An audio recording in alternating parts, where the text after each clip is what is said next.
Shalom kepada jemaat GSKI Betani seluruh Surabaya. Pada kesempatan program Masih Ada Tuhan ini, saya mengambil satu tema mengatasi masalah yang sukar. Saya percaya di tahun 2021 ini kita tidak tahu apa yang bakal terjadi, tetapi kita sebagai orang-orang percaya harus tetap percaya bahwa Tuhan selalu menyertai.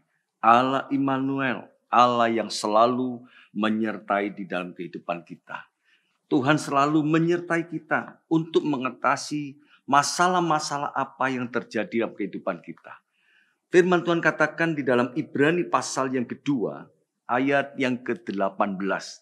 Dikatakan demikian, sebab oleh karena ia sendiri telah menderita karena pencobaan, maka ia dapat menolong mereka yang dicobai.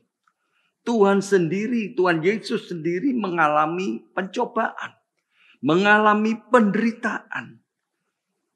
Mengapa Tuhan Yesus sendiri pun mengalami?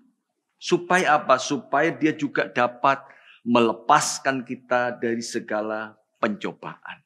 Nah, saudara, yang menjadi pertanyaan bagaimana kita mengatasi masalah-masalah yang terjadi di dalam kesukaran kehidupan kita.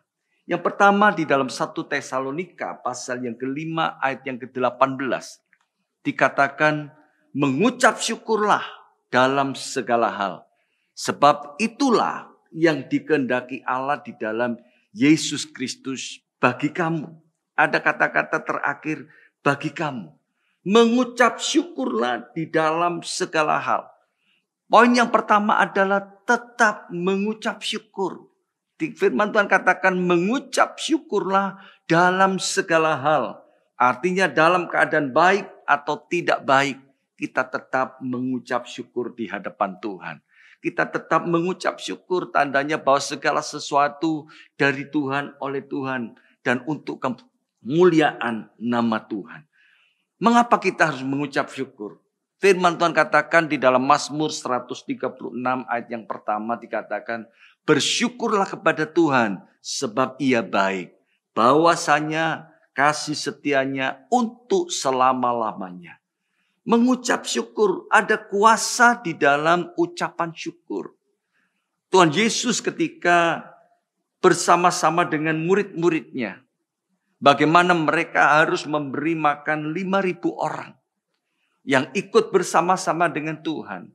Dikatakan Tuhan Yesus berkata kepada murid-muridnya, kamu harus memberi mereka makan. Ini mengatasi masalah yang sulit. Karena yang ada cuma 5 ketur roti, 2 ekor ikan. Keadaan sulit. Bagaimana untuk mendapatkan, bahkan dikatakan 200 dinar tidak akan mencukupi. Dan kemana kita harus mendapatkannya. Tetapi Tuhan Yesus membawa 5 ketur roti, 2 ekor ikan mengucap syukur. Maka terjadi pelipat gandaan. Inilah ada kuasa di balik ucapan syukur. Mengapa kita mengucap syukur? Karena firman Tuhan katakan segala perkara dapat kutanggung di dalam Dia yang memberi kekuatan kepadaku. Ya, bagian pertama adalah tetap mengucap syukur.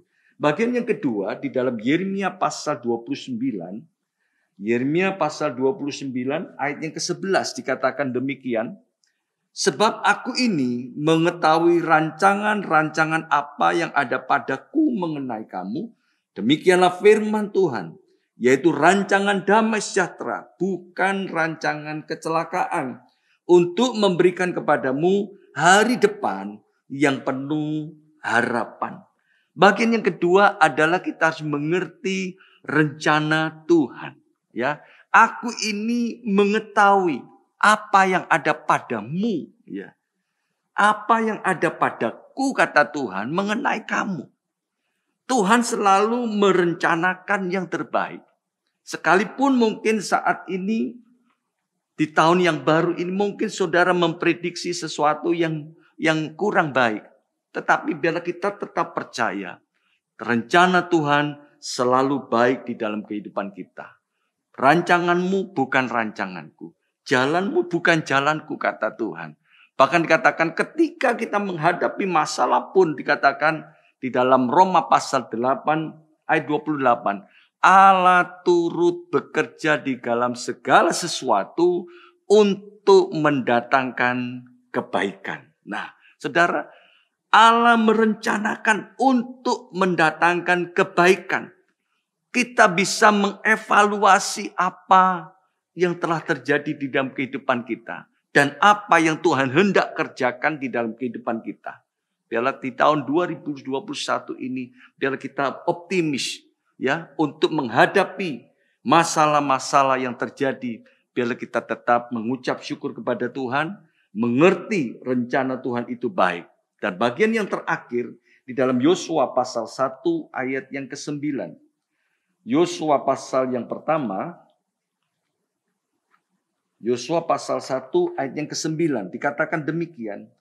Bukankah telah kuperintahkan kepadamu, kuatkan dan teguhkanlah hatimu, janganlah kecut dan tawar hati, sebab Tuhan Allahmu menyertai engkau kemanapun engkau pergi. Dikatakan, bukankah telah kuperintahkan kepadamu, kuatkan dan teguhkanlah hatimu. Artinya apa?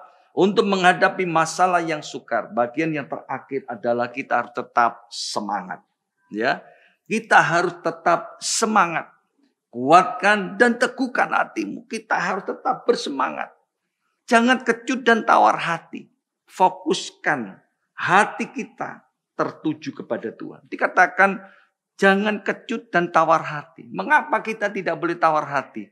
Firman Tuhan katakan ketika engkau tawar hati pada masa kesesakan, maka kecillah kekuatanmu. Orang yang bersemangat dapat menanggung segala penderitaan. Tapi siapa yang memulihkan semangat yang patah? Kita jangan sampai patah semangat. Biar kita tetap fokus kepada Tuhan. Tetap semangat di dalam Tuhan. Amin. Puji Tuhan, Tuhan Yesus memberkati.